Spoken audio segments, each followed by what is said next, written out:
Hi, this is G and welcome back again to Tell Your AI, which is your resource for everything AI for Pinoys.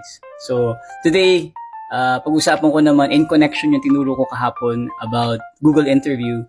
So, kung gusto niyo naman ma-improve naman yung chances niyo na ma-hire let's say, nag-a-apply ka ng job, meron AI that changes or that helps you with your headshots. So, kung gusto mo update yung LinkedIn mo, or yung mga picture nyo sa mga resume or sa mga curriculum vitae nyo at medyo professional at wala kayong budget, there is this free AI headshot generator. So, ituturo ko sa inyo ngayon.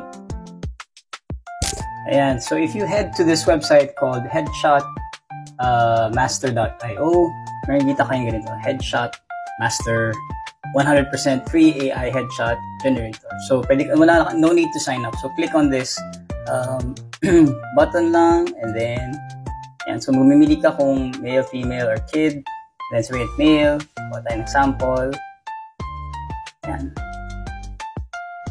Next, mamili ka ng style ng headshot mo, sabihin natin mamili tayo, ito na lang, okay, kuha tayo ng sample,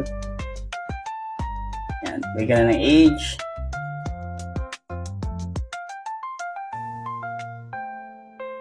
kulay ng buhok. So, syempre, wala tayong beard. And then, mamili ko anong nationality or ethnicity mo. So, Southeast. Yan. So, mag-upload ka na lang ng picture. So, upload tayo ng picture natin. Hanap tayo ng picture. Yan. Kung ano man ang pogi dyan. Tingnan natin kung anong kalalabasan. So then you start. And then you have to wait lang. Ayun! Pogi, oh! Oh! Tagang naman! Oh, yan! And then you can download it lang, no? Mukhang gagi. Ayos to, ah. Ayos rin, ah. So, yan. So, this is called Headshot master.io, and it's for free, so you can use it for your resume, LinkedIn profile, etc. So ayan, so at least yun, alam nyo na kung saan kayo makakahanap ng libreng headshot na hindi nyo nakala pumunta sa photo studio o mag-hire ng photographer pa.